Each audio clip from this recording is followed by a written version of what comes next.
Assalamualaikum warahmatullahi wabarakatuh. Alhamdulillah, mari kita mengucapkan puji syukur kepada Allah Subhanahu wa taala yang mana kita pada hari ini masih diberi nikmat sehat dan tidak kurang satu hal apapun. Perkenalkan, nama Bapak Catur Putra Sumukti, NPM 044. Apa kabar kalian semuanya? Nampaknya kalian sangat antusias pada pembelajaran hari ini. Pada hari ini Bapak akan menjelaskan materi melalui video selfie. Diharapkan kalian melihat video dan menyimak pembahasan materi kali ini, karena di akhir video Bapak akan memberikan soal yang kalian harus kerjakan. Oke, baiklah, materi kali ini berjudul membangun masyarakat yang beradab. Manusia memiliki sifat dan karakter yang berbeda-beda. Namun kita hidup berdampingan seperti bersama keluarga, warga sekolah, dan masyarakat. Agar dapat hidup rukun, perlu adanya alat yang mempersatukan, yaitu peraturan. Apakah peraturan itu sama di semua tempat? Siapa yang membuat peraturan? Apa yang terjadi jika tidak ada peraturan?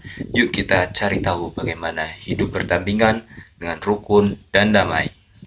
Tujuan pembelajaran ini adalah yang pertama, mempelajari apa itu norma dan adat istiadat. Yang kedua, membedakan peraturan tertulis dan tidak tertulis. Yang ketiga, mengidentifikasi norma dan pentingnya norma di dalam lingkungan masyarakat.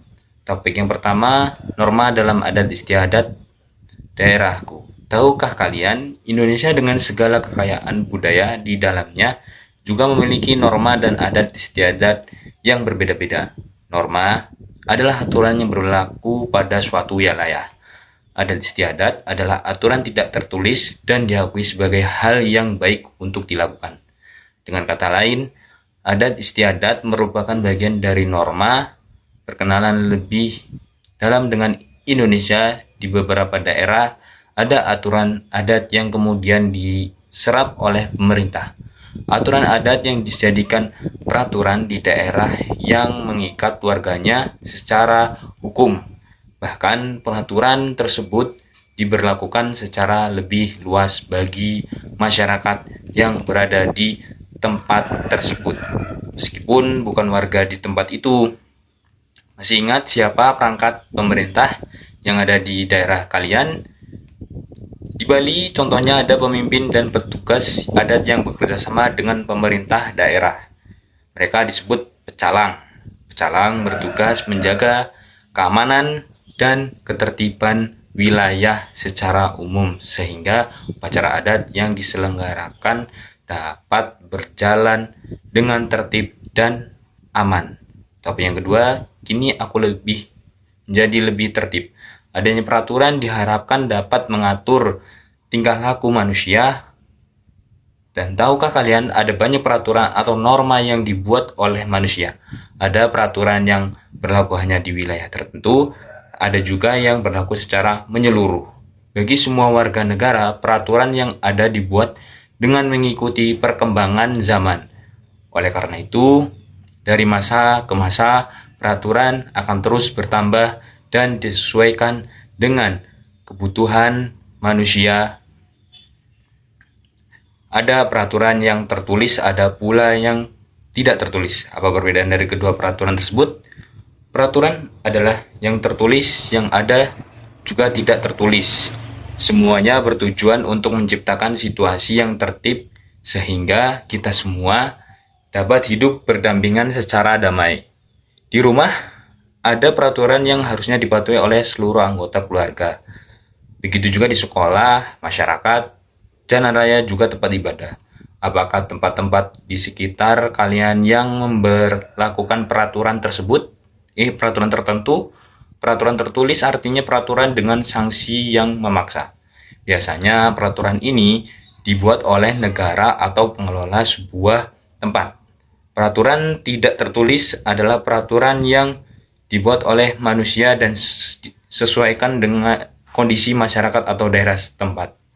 Sanksi peraturan tidak tertulis lebih berupa teguran, peringatan, malu, atau perasaan menyesal pada diri sendiri.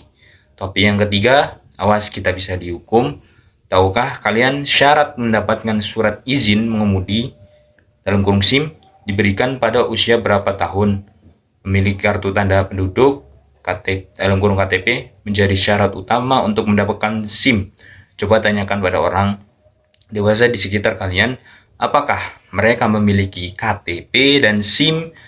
Mengapa semua orang dewasa memiliki KTP namun tidak semua memiliki SIM? Tentu saja karena berkaitan dengan peraturan. Peraturan dibuat oleh negara dengan tujuan untuk menciptakan kehidupan yang tertib. Untuk membuat SIM atau ada aturan batas usia minimal. Tujuan adalah untuk membatasi agar pengemudi kendaraan bermotor merupakan orang yang sudah bisa bertanggung jawab secara hukum. Begitupun peraturan yang ada di rumah, sekolah, dan di tempat tinggal kita. Semua bertujuan untuk menciptakan ketertiban menciptakan hidup menjadi lebih tenang, aman, dan nyaman untuk beraktivitas. Dengan kata lain, ketertiban menciptakan masyarakat yang beradab. Bapak akan memberikan pertanyaan kepada kalian supaya kalian lebih memahami materi yang sudah Bapak jelaskan tadi. Yang pertama, menurut kalian, apa fungsi dibuatnya peraturan? Yang kedua, apakah peraturan itu penting? Yang ketiga, apakah yang terjadi apabila sebuah tempat atau daerah tidak memiliki peraturan? Yang keempat, mengapa seseorang bisa melakukan pelanggaran aturan? Yang kelima, bagaimana agar seseorang tidak mengulangi melakukan pelanggaran? Sekian, terima kasih. Assalamualaikum warahmatullahi wabarakatuh.